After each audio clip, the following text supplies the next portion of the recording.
Hi guys, welcome to another Art of the Psyche podcast. I wanted to create this video because I feel like a lot of people are going through this right now. It's a collective experience for some reason, but people are breaking up. I don't know for what reason. People say it's because it's about to be summer and people want to mingle. People tend to form new romantic relationships during the fall and winter seasons, and people tend to break up during spring or summer break. Maybe there is some association between the two, but all I know is that it's been happening recently a lot to people that I know, and I just wanted to share some advice to navigate that kind of transition. A video that explains the difference between getting over and moving on. A lot of people overlook these terms. They kind of use it interchangeably, and I just gonna spread awareness of what those two terms could mean and how it could help you better understand the situation you're in. So, getting over is more so focused on the healing part. It's about not feeling the pain anymore, not going to bed thinking about that one person, not going on a drive to work or to school, listening to sad music. It's removing all of those somewhat subtle experiences on the day-to-day basis, and at some point realizing that those are not the first thoughts that come to your head anymore. And I think that is the best way I can explain what getting over means. It's being filled with new experiences. It's being filled with new positive emotions. It's normal to feel sad, to cry. It's normal to be in denial. It's normal to be mad. And it's normal to snap at other people when you're going through such a painful experience. I had 2 years to grieve a relationship, and at that time I was in a new environment where I was meeting a lot of people. But after 2 years of being alone, I thought I was fine. I was happy, I was content with where I was.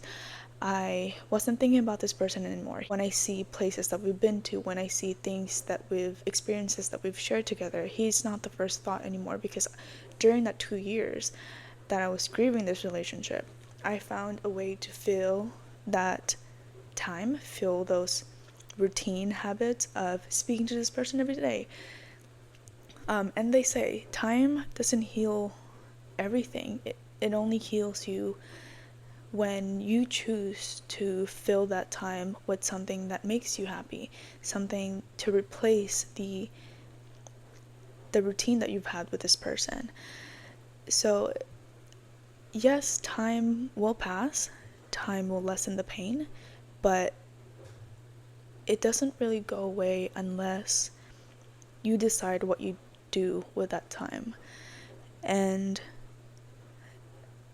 during that time that I was grieving for this relationship and I was working on myself, I was exposed to this new environment where I was meeting new people until certain romantic interests come up, and then I start thinking, am I ready? And that's when I really started to think again about my healing journey, and I realized that there is a difference between getting over somebody and being able to move on.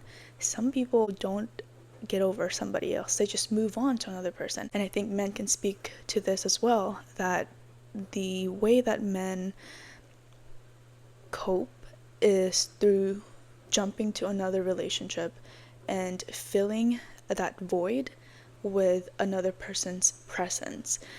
And then 6 months later, a year later, they start to feel the pain of the separation, and then they come back. When you get over somebody, it's easier or more likely for you to be able to move on to somebody and be able to give yourself fully.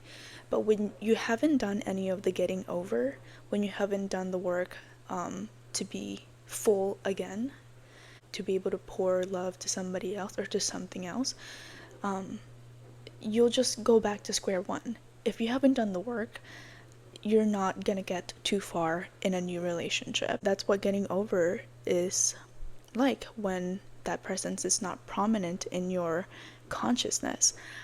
And moving on means being able to remove your walls and open yourself up to a new experience, to a love from another person, to accept it and to give.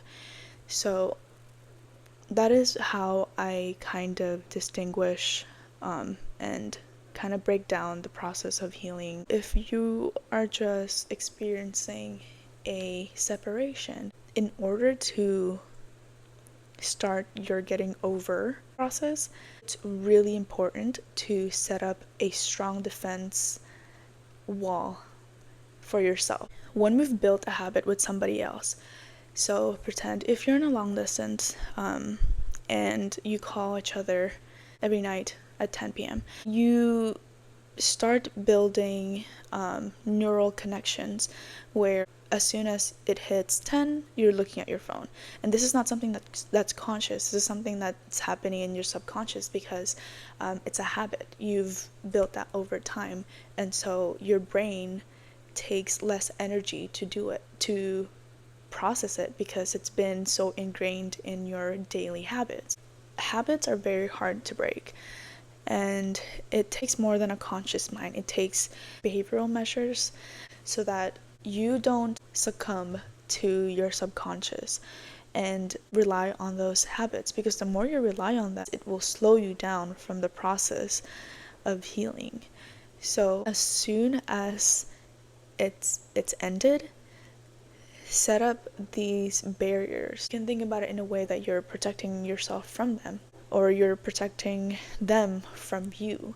If you want to come out of this successfully, then you have to be at least self-aware of the things that make you weak, that make you fold.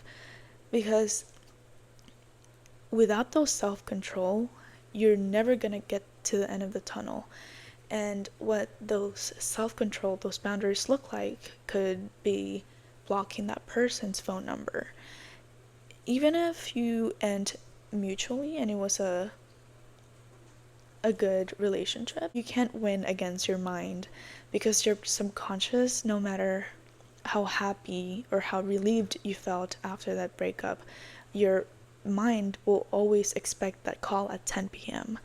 So that is why it's necessary to build this defense mechanism, so you don't give any wrong impression to that person, you don't embarrass yourself.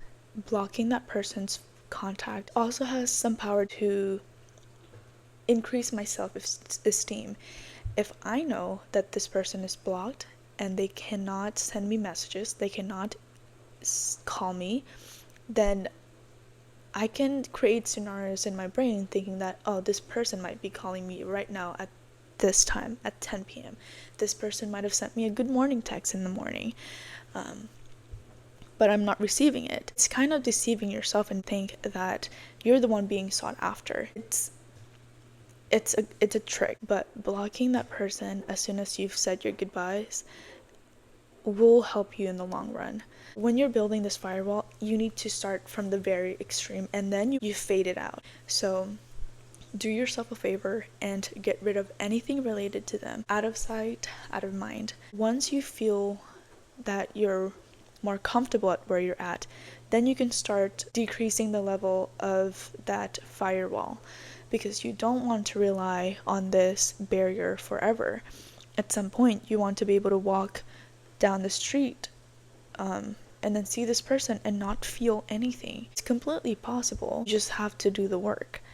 And once you've done the work, then feel free to unblock this person's phone number, so that you can test yourself if you're strong enough to go throughout your day without going over to your text messages and like looking at your chat. Or you can go over to their Instagram and not feel the need to click on their following list. If you notice that you're not there yet, then block them again. Like this, you have the power to use it. It may seem weak to other people, it doesn't matter. This is your journey. They're not the ones with the lesson. They're not the ones who are going to feel the power and strength out of this healing process. It's you. So do this for yourself. Another thing is letting yourself feel all of the emotions. If you have the capacity or the space to let your feelings out, I highly recommend letting it all out.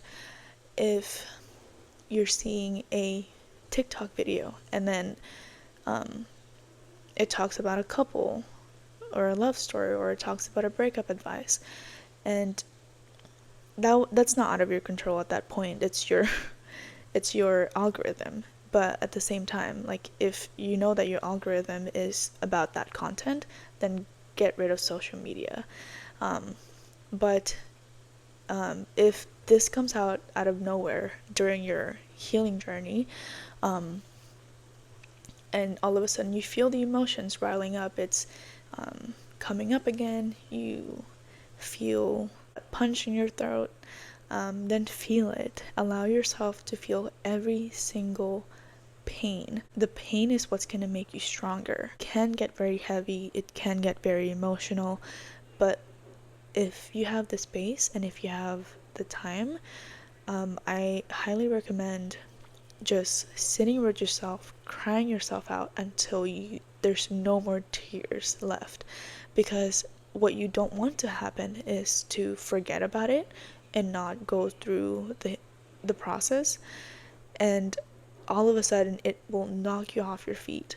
One day you're gonna think, wow, I completely skipped through the entire process, and now this is coming at me suddenly, and I don't have the tools and I don't have the resources to deal with this right now. So give yourself the excuse to cry, give yourself the excuse to get mad, to yell, because when you're letting all of those emotions out, you're basically making your body feel the pain less. It's an outlet. You don't want to keep all of those negative emotions inside of you, because it will turn into physical pain. Next thing you know, you're having migraines all the time, and that could be because you're thinking of too many things at the same time. You're trying to focus at work, but then all you're thinking in the back of your head is somebody else. And that will cause a lot of stress and confusion at work, and as a result, it will give you headaches, migraines, and it could manifest in different ways. But it's really important that when you know that this separation is going to be a hard one, let yourself feel all of it. You don't want to skip on anything. If it comes, it comes. If it doesn't, be happy and celebrate. Grieving comes in waves. It doesn't really end. The way that you calm the waves is by giving yourself the resources, by practicing ways to help yourself when the wave hits. Giving yourself the tools to calm yourself down, to put yourself in a safe place to feel those emotions. So do not be afraid of the pain, because it will go. It will leave your body. Think of it as healing for your body. Crying is good for the soul. So let it come, let it rain, and once the rain is done, smile, look at yourself in the mirror, wipe your tears down, and go out, watch something nice, eat something good, and make yourself feel better again. It's normal. It's part of the journey. Once you've gotten all of your emotions out, you are most likely going to start feeling some kind of judgment for yourself and for the relationship that you had. And if you want to get to that stage faster, then the fastest way of doing that is taking a notebook, writing in your notes app, or whatever, and writing down all of the icks. You don't have to hate the person. You just have to hate, I guess, the way that your past self accepted that kind of relationship. And this doesn't have to be toxic at all. This is just a mind trick to help you get to that stage faster of that feeling of freedom from that attachment and from that process. And so write down the things that you found seemingly disgusting, or some habits that your partner has done that you didn't particularly like but didn't really make a big deal out of it. You just sat through the relationship because it wasn't, at the time, it wasn't significant. But instead of focusing on all of the happy memories that you've developed over time with that person, and also the grieving for that lost future with that person, you can instead focus on the things that you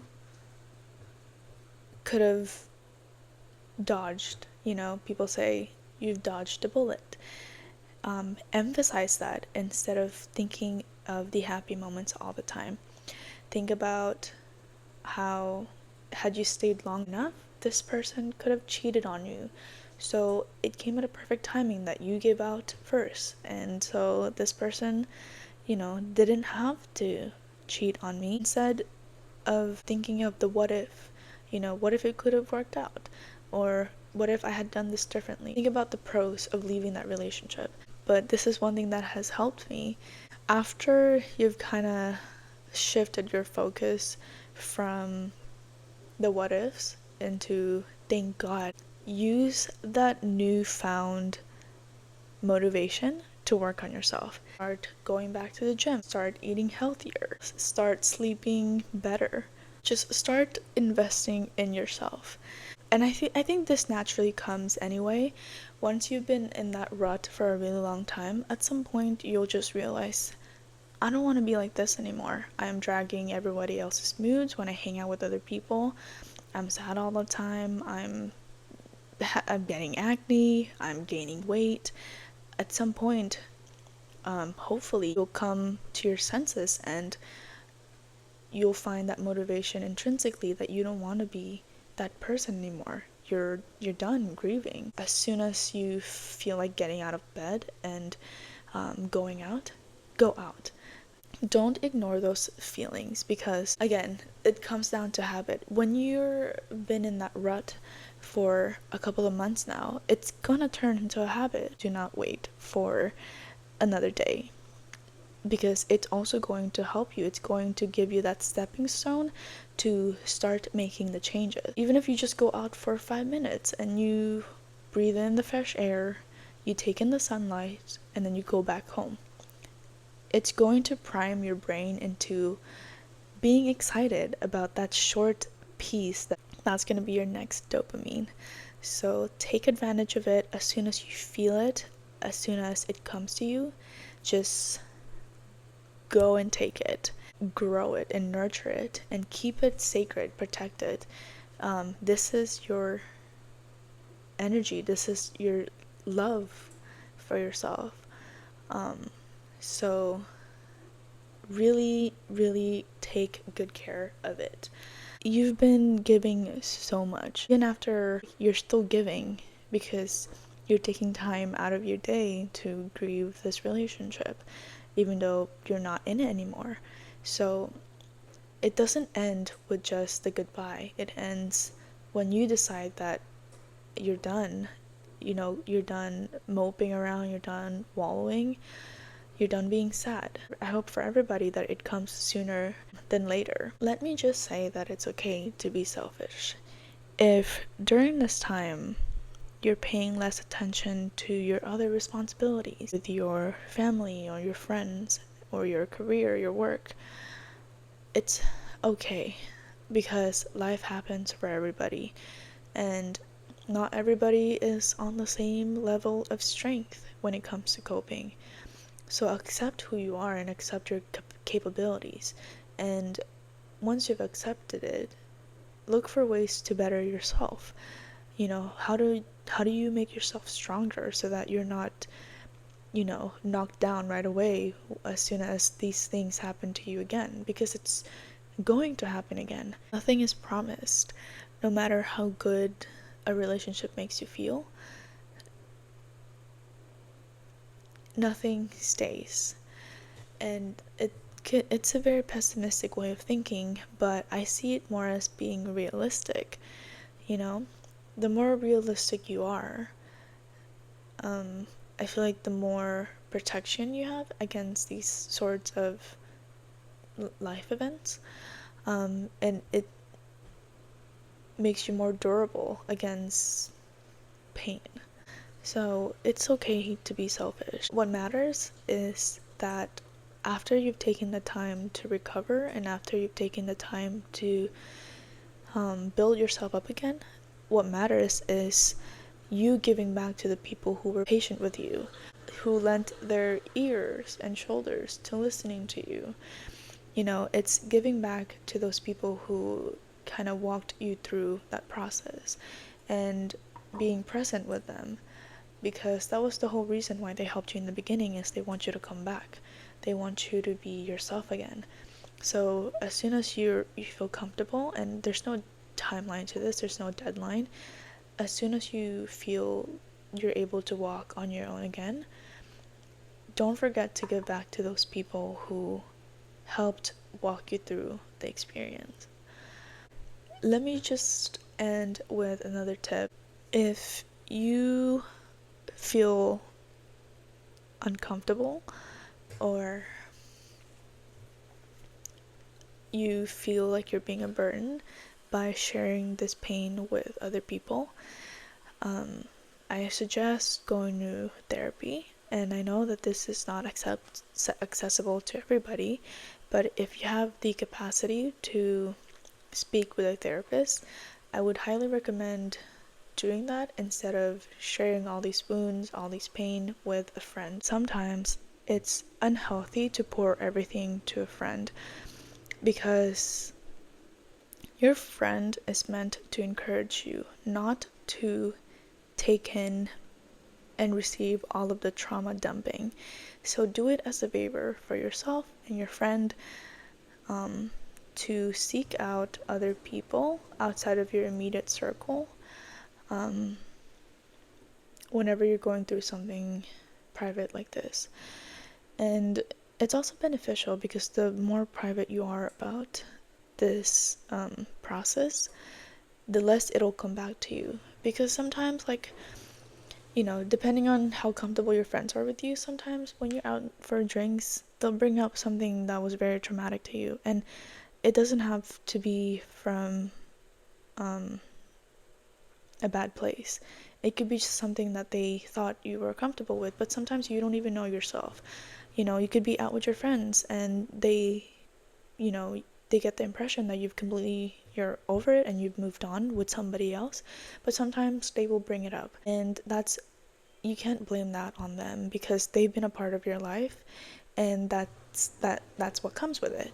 So if you want to really put that extra protective barrier against this specific experience, then seek help from somebody else, from somebody who won't be around 10 years later, who will be there to remind you of all the ugly things that you had to go through. Keep that away from you as far as possible, and that's what therapists are for. If you have the capacity, do it, but if not,